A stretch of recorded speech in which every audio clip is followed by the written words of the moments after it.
भौजी भैया भाभी देखलो बात यार हो। गौआ के लोग कंवरिया उठावे चढ़े लसुइया पहाड़ हो। सिवान गोपालगंज थावे नगरिया बम बम करतावे पूरा कंवरिया।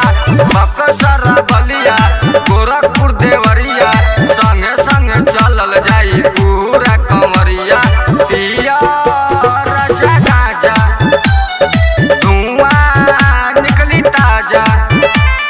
पिया राजा गाजा धुआं निकली ताजा।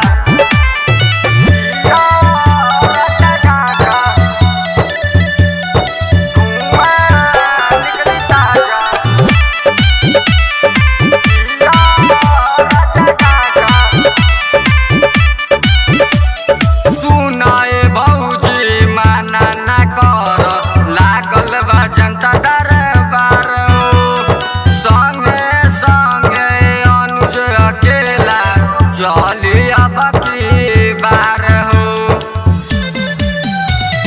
सुनाए भौजी माना न कर लागल बा जनता दरबार हो।